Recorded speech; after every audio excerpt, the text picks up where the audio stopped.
2024 meeting of the City Council Finance Committee. With us this evening, committee members present, Councilors Walsh, myself, Dina Talley, Councilors Boschman and Cruz. I do not see anybody in the audience from the public wishing to speak other than those that are here for the orders before us, and there is nobody on Zoom. Just a quick reminder to please put your electronic devices in silent mode as we proceed. Yeah. We will begin with 20324, an order that the City of Fitchburg hereby approves the expenditure of funds from the Commonwealth of Massachusetts Executive Office of Public Safety and Security State 911 Department Training Grant in the approximate amount of $107,658.82 for the purpose of training fire department dispatchers in emergency medical dispatch procedures and police department dispatchers in 911 emergency procedures. Captain. Good evening, councilors.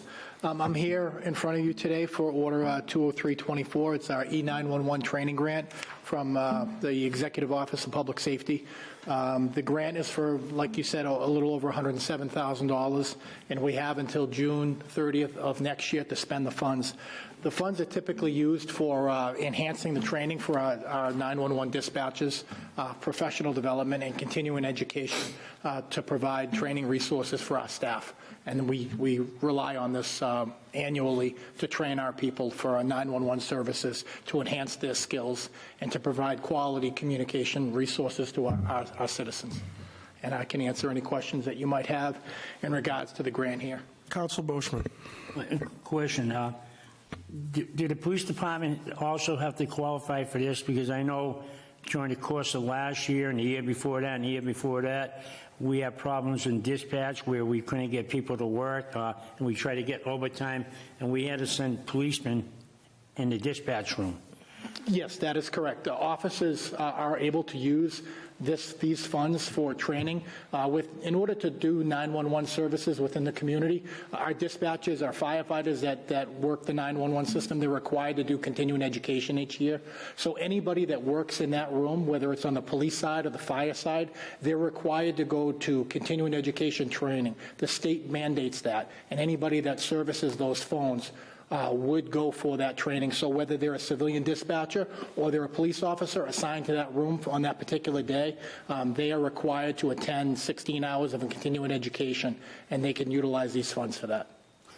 Now, is that going to be part of a job description when you go for apply for a job at the police department, even at the fire station? You know what I'm saying to you? As I see it now, when the previous chief came into to us numerous times, he said he couldn't get dispatchers. So we were always trying to find people to fill the role as a dispatcher. So is that going to be part of the requirements of hiring people, that they be trained for this or have training? We always try to hire people that have a background in the field of communications, whether they have experience in another community. That is always our goal, to try to get quality people into our building. It's not necessarily a requirement for the civilian job application. We try to get quality people that can enhance our workforce, and then we would send them to the training. The training to send somebody initially would be covered under these funds as well. All right. You got a question? I yield the floor, sir. Thank you. Motion to approve. Second. Motion made and seconded to approve 20304. If there are no objections, I will take this on unanimous consent. Seeing none, it is approved. Thank you. Thank you. Next, we'll move on to Order 205-24. Order the City of Fitchburg hereby appropriates and transfers the sum of $3,400,000 from ARPA Boulder Drive water mains to ARPA Main Street water mains. Deputy Commissioner DeLine. Good evening. I'm not going to stand. I had surgery on my knee a few weeks ago, so it's still recovering. So initially, when these projects were conceived, the prices on this work were right after COVID, and they were very high, what we were seeing on some of the projects. We also thought we would do more work along with the Boulder Drive project on Main Street, but we ended up not doing that. So, so the division of the total ARPA funds that were dedicated to Boulder and Main Street were divided. 6.75 million for Boulder, and then 5 million for Main Street.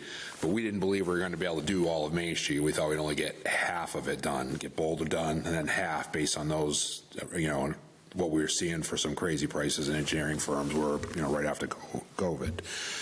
The city lucked out. I mean, we did get some great bids on Boulder. We were able to get that and all interconnecting streets done for much less money than we anticipated. And we also didn't do as much as we thought we were going to on Boulder. We left it to the Main Street project, just the way the water mains ended up, breaking down or being divided. So we have 5 million left. Still over on the Main Street side of it. So what we're looking to do is to take the 3.4 million that's left over for Boulder and move it over to the Main Street side of the, the equation so that we can do all of Main Street. And like I said, initially, we thought we were only going to be able to do half of Main Street, maybe a little bit more. We were debating whether to borrow money to get it all done. But with this money, the ARPA money that we saved, the favorable bids, we're actually able to do all of Main Street from the Upper Common all the way to Moran Square, along with this money, along with some water division money as well. So, I mean, it's a great thing that, that we're able to accomplish this and get everything done from one end to the other so that when, the rest of the infrastructure is completed, the road can be paved, the sidewalks can be redone, and then, we shouldn't have any issues with water mains that, were installed in 1890 and, 1900. So, but. So that's pretty much the gist of it, and I'd be happy to answer any questions. President Zarella has joined the committee. Deputy Commissioner, if just for my benefit, why is Main Street practically double what Boulder Drive is? Like, what is? I know it's longer, but yeah, it's longer. But we also have two water mains. There's a high and low pressure. Okay. System, and there's a lot more to work around and a lot more services to do. So that's the reason for the double, despite the, we also get the additional length. So I should have clarified that when I was discussing it. But yeah, on Boulder, we actually put in a section of main on Boulder that wasn't there, but there isn't really a lot of services over on Boulder overall. Over on Main Street, there's a lot of service, fire, as well as a domestic service. But we also have a high and low system main, that basically some of the buildings are connected to one and some of them connect the other. We looked at trying to get away and get down to one, but it just wasn't feasible. Is that the normal price tag today for, because I remember a while ago we did the water rate increases to fund pipeline replacements. Yeah. I mean, how many miles, like what's the equivalent of the line here that, That's and it's going to cost over $8 million? Yeah. I mean, there's a lot of work. Could I say that it's not more than 2 miles? Yeah. Wow. Yeah. But is that because of the two systems? Yes. Many roads have one, right? Yeah. So, and how tight it is down there with everything to work in between. There's a lot of additional work. I mean, if you're working out on Ridge Road where we are, where the plant is, I mean, it's very simple. There's not anything else to work around. Down here, we have storm water, we have sewer, we have, gas, some fiber optic. So the price is indicative of just the complexities of where Absolutely. the area is. Yeah. We're not saying that if you had to do a mile on Ridge Road, it's going to cost $6 or $7 million. No. I would hope not. No. Else we're never going to get any pipes replaced. Yeah. I mean, we got around the Upper Common. We have mains around the whole Upper Common. Okay. I mean, so it's snaking around the Upper Common too. Okay. And anything within the most heavily developed area, we want to get everything done. Yep. We don't want to go back into, fixing something up on Upper Common near Rollstone. I don't, those mistakes have been made in the past where they kind of shortchange things, and I had been in before for a loan to supplement this, which we are going to use some of our money, for that loan. Fortunately, it isn't as much as we thought, so we won't have to utilize much. The plus to that part is that we're also doing water mains between the two bridges over on Water Street. It's part of the Mass DOT contract with the bridges, but I'll be coming back in the next few weeks to reallocate some of that loan money, not increase it, but to be able to use it over there. In fact, I was thinking we might have to come back to even borrow more money. In fact, we're not going to have to do that, so we just need to allocate it over there. So it's from Moran Square to the Upper Common, snaked around towards back to like City Hall. To River Street over to Rollstone. Is it going to go towards the roundabout where River Street starts, down by that end? Or that way, not in between the two. Okay. Yeah. Okay, so it's a good area. Yeah, and we're doing every service line, we're doing all the connections. I mean, we're not, you know, you don't want to leave some, you know, put all this pipe in and connect a, you know, a service line to a building that's, you know, 100 and something years old, because you know it's going to leak, you know. So this is first, and then the sewer separation is going to follow after that? Yes, correct. So, okay. And there's a lot of additional work that we had to do, design work, just to make sure that we were out of their way You're as not much as interfering. possible, Okay, I you didn't know. factor that in either. Yeah, I mean, when we did Boulder, we did every interconnecting street so that we could feed. I mean, we're going to have a meeting in the winter, late winter with all the business owners, and we've done a little bit of work on Main Street.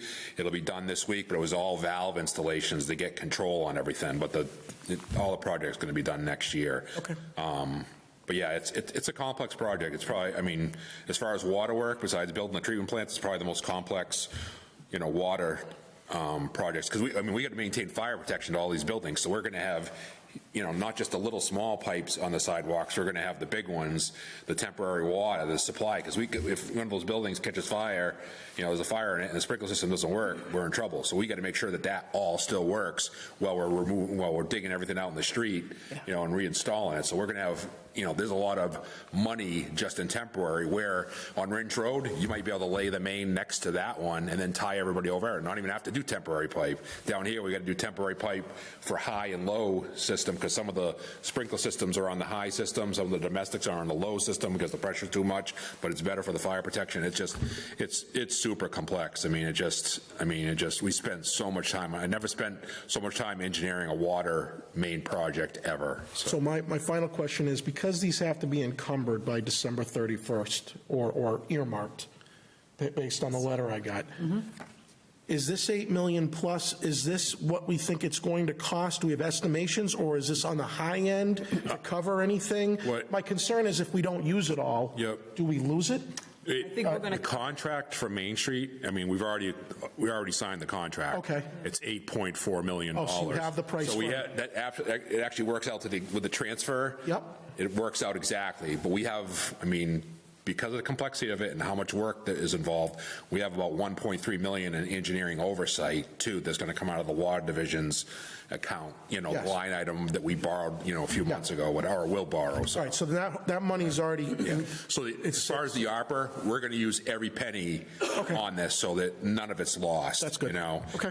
And, you know, this is a project that's going to improve, you know, one thing about water mains, when you do them, they should at least be good for 100 years, if not longer, especially with the new materials, you know. Because of the complexity of the project, the engineering oversight costs more than usual, because we need somebody, you know, sometimes two people there, because it's going to be a lot going on. But we want to make sure that there's nothing missed with the contractors. We want to make sure everything's done correctly.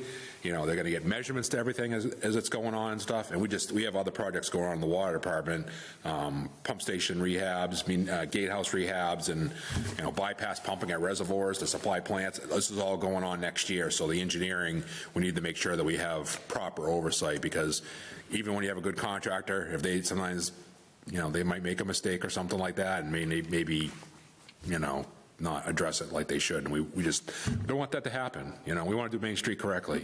So. Council Boschman. Nice to have you back. You feeling better? Yeah, getting there. It's taking a little longer than I thought. So. No, Mark, the guy on the right of me said, you're going up River Street. Did I hear you correctly? Just at the beginning of River Street. Just, so not, yeah, just, I want to get out of the paved way on the Upper Common, per se. I mean, I know it's paved down River Street, but just that main area, so that when the, you know, when Nick is able to find the funding or get the funding for that everything within those roadways. I mean, I'd love to go down River Street, but we'll go down as far as we can to make the proper connection, but it won't be the whole way, so. No, are you going as far as Amiot Field, or past that, or shorter than that? Are you going up to the bridge? Amiot Field? That's right across. Right after the Dunkin' Donuts. Past Dunkin'. So after the bridge. No. You're not going that past? Yeah, no. It's just going to, as you get out of the Upper Common, just down their way, just to get out of that section there, so. Now, when do you plan to start this project? As early as possible in the spring. I mean, This spring year? it's coming spring, yeah. As soon as the weather allows. You know, the thing that we have working against is that we have temporary water out there, so if we have freezing temperatures, you know, it's going to freeze. There's no way to insulate all that piping, so we have to wait till, you know, we're sure that we're beyond that, so. And approximately how long do you think it's going to take when we start from spring of '25? It's going to take it right to the very end of construction season next year. You know, Even with it's that's just the water, not the waste, not the Yeah. sewer separation? yeah. It's after, that's the, This will be probably one of the most disruptive, I mean, I don't want to sugarcoat it, it's going to be one of the most disruptive projects the city's ever seen, you know, in addition to the separation afterwards, because there's so much, you know, with sewer, you can kind of bypass pump between manholes and do things like that. With us, we got to have piping all down the sidewalks everywhere. It's connected, temporary connections to every building, you know, so we're digging in the street, but we're digging in the sidewalks too. We're laying pipe down the sidewalks, and we, you know, every storefront or entranceway, we can't have pipe laying across the front. We got to bury all that or make a ramp or something. So, you know, it's not going to be easy. I mean, you know, we're going to do the best we can, of course, and, you know, facilitate people's, you know, access to everything. But we're going to be. Are we going to shut the road off on Main Street? Are we shutting the road off? So We'll do it. We're going to be section by section. It's not going to be the whole thing, Not but going to be the whole thing? yeah, no, it's going to be block by block or. You got Boulder Drive, a two-way street, that's what I asked. Yeah, and that's why we wanted to get everything done. I mean, we paved it. I mean, we just got the striping done, but we got all that set because we knew that we were going to have to utilize a lot of that for people to get around, you know, the section of Main Street that we're working on. So, and we will have an information meeting. I'll invite all the counselors because I think it's going to be, you know, important that people understand, you know, what this entails. So. Are we starting lower first or upper? Upper. Yeah. Upper and work down. Yep. Yep. All right. All right, I yield the floor. You got a question? Councilor Zarella. Thank you. Normally, I wouldn't go afield from the exact thing we're voting on, but since you just mentioned it, knowing that this is going to be very, very disruptive, what efforts are being made to this point? You know, I know there's probably future efforts, but have we started yet to reach out to the business owners and... We have been reaching out to business owners about the connections mainly to their buildings, and we're not having a lot of success. We've done multiple mailings, you know, tried calling and things like that because, you know, if somebody has a building that they may need a larger fire protection or up, you know, enlarge their domestic service or something like that, or need to do whatever, they really need to get in touch with us. So, you know, if anybody hears us, please, we've tried, but some of them, I mean, we're only getting like 60% of them to respond despite, and it just, you know, makes it difficult because we got to also get inside and look at the service lines too. That's what we've been trying to do because in some areas, the sidewalk, the building extends out under the sidewalk and that's where the service line is. So we need to make sure we know where that outside wall, even though it's still city property, where that ends and where the service line is. And we've been trying to get into the building just to finish that part of it. But so we have been reaching out with that, and in January, we'll be sending out notices to all the business owners, inviting them. We'll probably have the meeting right here, you know, to let them explain. We didn't want to, you know, give the whole details of the project too early because then people would forget. Right. So, and then we'll have, you know, we do weekly notices. If somebody's going to be shut off, they're, you know, we've had some shut offs just for valve replacements, but the shut offs next spring and summer should be lesser, you know, as far as tying them over to the temporary, then tying them over to the new main and stuff. It's a little bit easier. We did have some difficulties with valves that we replaced, you know, but we replaced like 20-something valves on side streets this fall, you know, last couple of weeks just to make sure that we have everything in, you know, that we can control and hook up the temporary. So, but yeah, there'll be, you know, significant outreach to business owners and any residents on Main Street and mailings and things like that start January. Like I said, we've sent out, I'm concerned about the lack of response from some of the building owners, despite, you know, us calling numbers and sending. I know that we've sent at least 3 letters by certified as well as regular mail, you know, just in case they didn't want to sign for the certified, just to get access inside to look at that service. And like I said, we're at maybe 60% of them. You know? Right, and I understand how that can be difficult. I certainly am interested in how that's going, but I was more asking about the business tenants. Yeah. Since it's going to be, you know, an on-street Yep. disruption to their clientele. Yep. Unavoidable, of course. Yeah, yep. completely understand, and I'm sure they do too. But, Yeah. I'd just like to make sure that going forward, Yep. we're working hand in glove with them to minimize Absolutely. the disruption. And that's, to get their and just, I'm glad you asked that, because part of the engineering oversight that we're doing, that we have the engineers out there, they're also our point of contact. They're notifying the business owners. They're managing all that part. If they know, hey, we're going to be, Monday morning, we need to tie your service over the temporary, you're going to be without water for an hour or two or something like that. So they'll be contacting those people and doing those notices too, making sure, they know what the progress is on the project, looking at these things, and notifying the owners. But even before that, we want to have a meeting with everybody and Right. get as many people here as possible that could be affected by it, so we can, know who, give them the details of the project, kind of go over it, but also know who they need to call, if there's questions or issues later or whatever during the project. And I know there's going to be, but we've with Boulder, we've learned some lessons and stuff, and, even with the valve project, we've learned, some lessons and stuff, but sometimes it's hard to get in touch with everybody because people move or they don't update their information and stuff, and that, that falls through the cracks despite our best efforts, so, but like I said, I think the big thing is going to be, come like March, late February, March is an informational meeting with trying to get everybody here. We didn't want to do it, like I said, too early because I think people would forget the details. Right. But also, try to the slower time, right now during the holidays is not to try to meet with people, for sure. Because we talked about it, having 2 meetings. I'm like, I just don't think you're going to get much response during the winter and, during the holiday season. And then they're just so busy with their businesses or just life in general that we're best to have, one in the spring, so. No, it makes sense. Please have me on that email chain. Oh, absolutely. All city council will be invited just so they know it. But Perfect. It'll probably be during the day, just to, accommodate the business owners. So, all right. Understandable. We did it for Boulder too. So, Excellent. yep. All right. Thank you. I yield the floor. Motion to approve? Second. Motion made and seconded to approve 20524. If there are no objections, it is approved. Thank you. Thank you. 24624, order that the city of Fitchburg hereby appropriates and transfers the sum of $280,782.65 to employee benefits health insurance from the following ARPA fund accounts: Fitchburg Business Loan Pool, $62,500, Crocker Field Turf Replacement, $32,000, Park Hill Mama Fitz Parks, $186,282.65.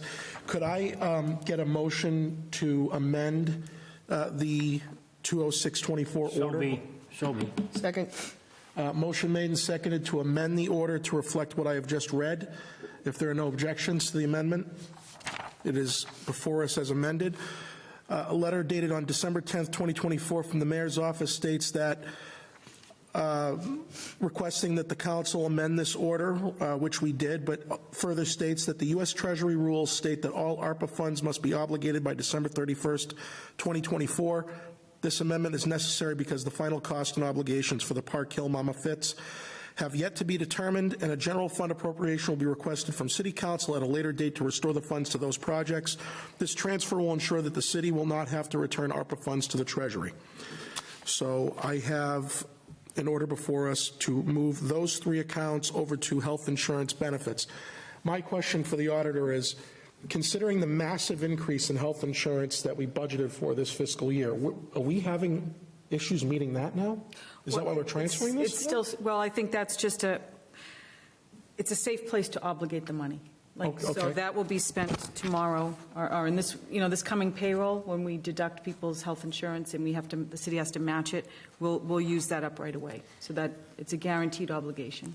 And, oh, I see. Yeah. Okay, I get you. All right, so it's not necessarily because there's an overrun or anything. Correct. The key is obligating it. Right, and if we end up not needing this $200,000 at the end of the fiscal year in health insurance, it'll close to free cash. Correct. Okay, so I see why we're moving it to health insurance. We got to expend it before the year's over, so it makes sense. I make a motion. Councilor Zarella, I have a couple of councilors that hands up. Thank you. I just wanted to double check. Are you here to speak on this I don't. I am. I'm just here in case any questions come up as to why the Park Hill Mama Fitz Parks project wasn't obligated by the end of the year. Oh, so yeah, I understand the reasoning behind why it didn't end up getting obligated successfully before the end of the year. I just wanted to double check, both for my peace of mind and for the general public, that this does not reflect a decision by the city to cancel that project or anything. Correct. So the issue was that, so this was a project that community development worked to secure ARPA funds for. They hired Weston & Sampson to do the design and bidding assistance. When we went out to bid for the project, we got bids back that were way over budget. So some changes were made. The project or contract was restructured. It was bid out a second time. Again, bids came back way high, even higher than the first time. The decision was made to do the same thing a third time, restructure the contract, go back out to bid. Bids still came back even higher. So community development asked DPW to step in and self-perform the work using our forces, supplies and materials that we would purchase, and then some subcontract work with our paving contractor and whatnot. So we've started to do that work. Some of the work is going to need to be done in the springtime. So this is an effort to avoid having to get a quote for every single line item of material and supplies and all that that we would need to conduct that work in the spring. There'd definitely be some uncertainty there because quotes would, of course, be invalid after a certain amount of time. Right. Oh, sure. That would be an absurd amount of work. I agree. Right. So this was an idea that the auditor came up with to help make sure that these funds were obligated and not wasted, but also still keep that project alive and moving forward and possible to be finished in the spring. Cool. So it's bookkeeping tricks, but the good kind. The good kind, and it will require a future council order where we will appropriate, maybe not this exact sum, but the balance of the project from, we have a reserve for capital purposes, so we'll use that. Correct. So the money will have benefited the general fund by helping out the health insurance line item, and then we will take it back out to finish the project. And so to date, the playground equipment has been installed at both parks. We used a subcontractor to do that installation. DPW performed the demo, and then they came back after the equipment was installed 3 inches of graded base, then a layer of fabric, and then 12 inches of the playground safety fiber that you see. So right now, both sets of play equipment are functional. They're open to the public. They can be used. In the springtime, it'll be coming back in to do the extra work to add plantings and mulch beds and improve pathways, add benches, that type of stuff. Sounds good. I yield the floor. Councilor Bushman? Oh, it wasn't me. I made Oh, I'm sorry, Councilor Cruz, I saw your hand. No I'm sorry. worries. Thank you, Mr. Yep. Chair. Yep. And correct me if I'm wrong, I remember a handful of things that ARPA money was not allowed to be used for, including road paving, which is why we didn't do it. I could have thought that health insurance was on that list. Well, there is a $10 million exemption. When we receive the funds, we have that is considered, it can be used for any municipal purpose. So by using this $186,000 right now, we have reached that $10 million mark. We've used every bit of that. So for example, the Crocker Field project or the library project may not have fit under the ARPA rules, Yep. but we fit that under the exemption. I see. And the Thank you. free cash, the balance, right? That we balance the budget with? Well, that went to health insurance basically too. Oh, yeah, okay. Yeah. Thank you. I yield the floor. I just have one, go ahead, Councilor. Oh, just on, as a clarification on that, I don't remember completely, but wasn't there also a provision that allowed us to spend on municipal expenses outside the exemption if those expenses were directly related to the after effects of COVID? Yes. Which and I'm this sure would some of the projects that fall you under? did vote on, it fell under. Oh, I mean the healthcare would. Oh, the health. Because when we were discussing it earlier, you said a lot of it was due to essentially what you could almost call deferred maintenance on people. People not going to the doctor during COVID. And It could have been, but I think we could have done it that way. I think we've maximized the exemption in the best way possible. makes sense. Yeah. Yeah, just so the public knows, because I've gotten questions about this, that ARPA does not allow for paving, but it will allow for paving if it is tied to the projects aforementioned that we've been talking about, the water main replacements on Main and Boulder, in order to, since those are allowed, well, we have to pave the road once we dig it all up. So obviously, the government has said that makes sense. But if you were just going to pave 10 or 15 streets just because you wanted to pave them, that's not allowed. So those paving projects are the end result of the approved ARPA usage of the water main replacements. So they're a package deal. That's why we're able to fit those paving projects into that bucket of money. Right, that's where Boulder Drive paving came from. Right, exactly. Motion to approve 206-24. Second. Motion made and seconded to approve 206-24 as amended. If there are no objections, seeing none, it is approved. Thank you, councilors. Last item on the agenda, 20724, order that the City of Fitchburg appropriates this and transfers the sum of $50,000 from reserve for other municipal purposes, expenses to auditor expenses, contracted services. Thank you. Yep. Basically, this is, these funds will be used to contract with a financial advisory firm, one that is, that works with Massachusetts municipalities. And the reason for this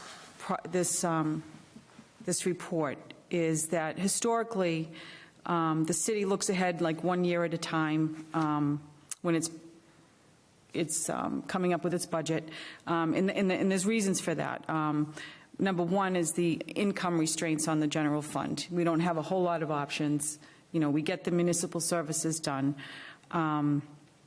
And right now, though, there are exceptions to that. So we look ahead in terms of large capital projects, we make sure that we're going to be able to afford the debt payments on that. So we look ahead when it comes to capital.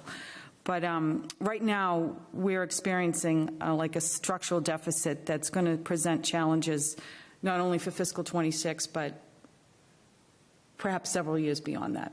So the idea here is to come up with a document that we can revisit and that will also more or less provide a bridge till we have a healthier general fund, to look at what our options are, what our experience has been, and to help in the decision-making when it comes to budget time. The most immediate concern is that there are current and several upcoming collective bargaining agreements that the city will be working on. And we'll be bonding in the spring for the capital, for the two major capital projects, for the Crocker School and the library. So not only do we want to make the best decisions at the bargaining table for the city, but we also want to make sure that we are doing it in a responsible way, or that all our decisions are going to be able to support repaying these capital projects.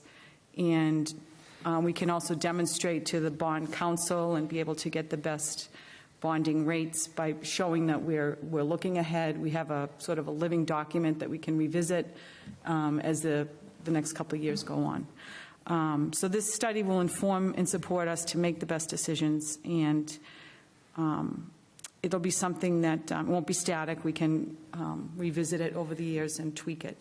I will be working collaboratively with this team, providing, they'll be working with the basic data, and I will be providing, context and, historical background for that.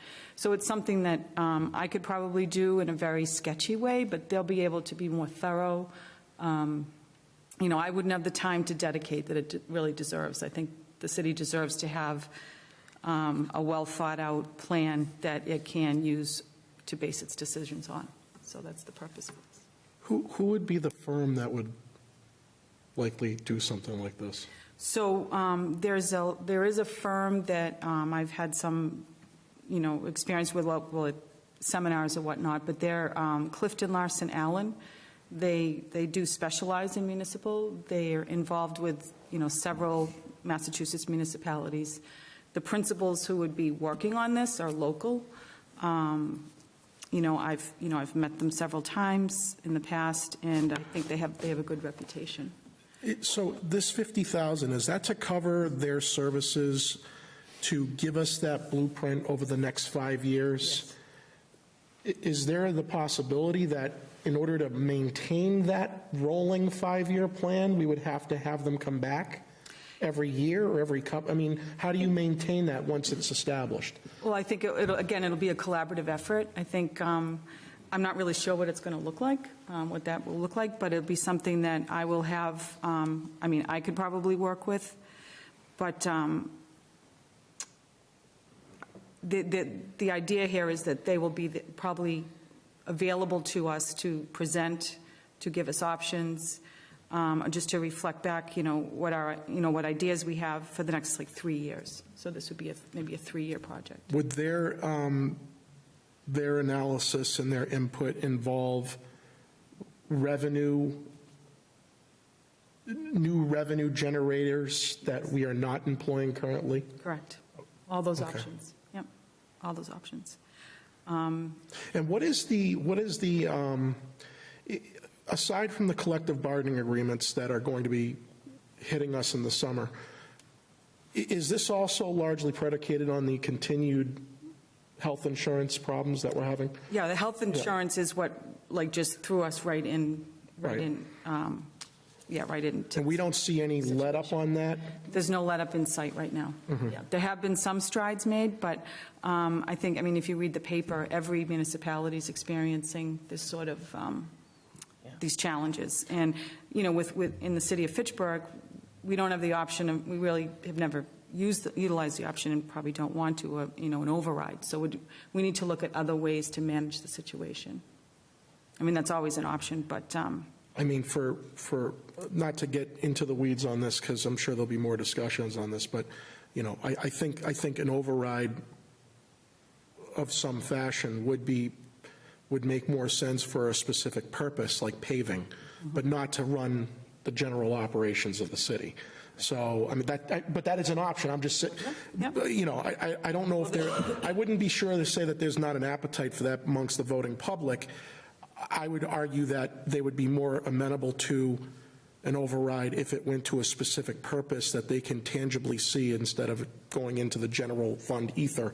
But so they'll present. So I would ask that if this were to go through, that this firm, once we hire whoever it is, they come before us to make a formal presentation of their findings. Absolutely, yes. And I would assume, is the plan to have this done before May 15th, before we get the fiscal year? Well before May 15th, yes. Well before. Yeah, so that we have this to help make these decisions. Because what we decide for fiscal 26 is going to affect fiscal 27 and 28. So we want to make sure that, we're making a decision that we're not going to, that we can sustain. Now, I recall years ago, long time ago, that there was the question of why do we not do a rolling 5-year operating plan? We only go year to year. And the problem with the public sector in terms of AOP planning over 5 years is the great uncertainty of what the state is going to do. Because the state does it the same way, really. They go year to year. It's all based on revenue collections. And like every city and town in Massachusetts, a large part of their budgets, if not at least half of them, are predicated off of state assistance. Chapter 70 for schools, the unrestricted local aid from the lottery, and then a whole bunch of other reimbursements and stuff that we get. The property taxes and the motor vehicle excise taxes and what have you, and the fees, that really covers. If you add the schools into the mix, that only covers not even 50% of our budget, maybe a little, maybe right around there. It's half and half. So the city of Fitchburg in particular's budget is predicated off of at least half of its revenue source from the state, which the city, and I've always found this difficult too, the governor will submit her budget February, maybe, March, sometime around there. The governor is always the first one to throw the budget out to see what happens. And then obviously the state legislature then takes it up, and they obviously will never pass what the governor puts forward. It'll be a complete amendment to her plan in many ways. And typically, the state legislature doesn't finalize their budget till well after July 1st. We have to have a budget by law, unfortunately, by July 1st, which I always found contradictory at the state level, that the state forces cities and towns to have a budget by a time when they themselves haven't finalized theirs. So, not to preach, but at a high view, I would say, why is it so difficult for us to do a 5-year rolling operating plan without having outside help? And I think one of the reasons to justify that is because in the private sector where I come from, where I do this exact thing every year, we have foresight view because all of our contracts, all of our revenue streams are contractual. They're set in place. And then you make assumptions on new bookings, new contracts based on probabilities. And there's a lot more clarity in the private sector under a contract-based business because you know what your revenue streams are the next 3, 4, 5, 6 years out because you have long-term deals. Fitchburg and municipalities are the complete opposite. You only know what's ahead of you 1 year. And if half of your revenue stream is predicated off of an entity that could go one way or the other each year, it's very difficult to project out 5 years. You probably could do it with your expenses, but revenues is the problem. You really don't know what you're going to be taking in. Have a pretty good idea, I would say, in the next 3 or 5 years of what you're going to spend, and you can make conservative estimations on the spending. It's the revenue side, you're like, I don't really know what we're going to get for revenue. I don't know what the landfill fees are going to be. I don't know what the state's going to give us for unrestricted and Chapter 70 and what have you. So I believe that this makes sense to at the very least get a blueprint established from this firm in assisting us as to what we need to look at going forward. The city didn't do something like this 16 years ago, and we paid a significant price. I'm not saying if we did this, it would have curtailed the crash. It wouldn't. But I believe we put the cart after the horse because once the crash hit, we did bring in a firm to assist in getting us to right the ship. It's good to probably get ahead of that right now. And I'm not suggesting if we don't do this, we're going to crash. What I'm saying is it wouldn't hurt to look at a forward-looking view of 5 years, and I'd be very interested to hear this firm and how they developed this 5-year plan, because if we're having challenges figuring out what our revenues may be, I'd like to hear how they're able to project 5 years' worth of revenues myself, and then we can apply that internally going forward based on their expertise, because I'm curious to know how they're able to do it if many municipalities have difficulty doing it, because they don't know as much as we do.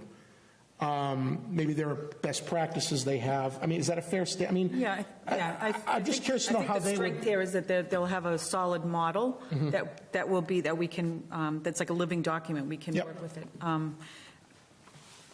mean, they're going to work with the same information we would. I think they're just going to be able to be more thorough. Yes. And objective. So, and that's the other thing, is you've got a third party looking at what you're doing, and they can be more objective. Yeah, this is near and dear to my heart because, you know, some people have said to me, well, we have an auditor, we have a auditor/finance director, and then we have an accountant, we have a deputy auditor, and I try to tell people it's a $165 million entity.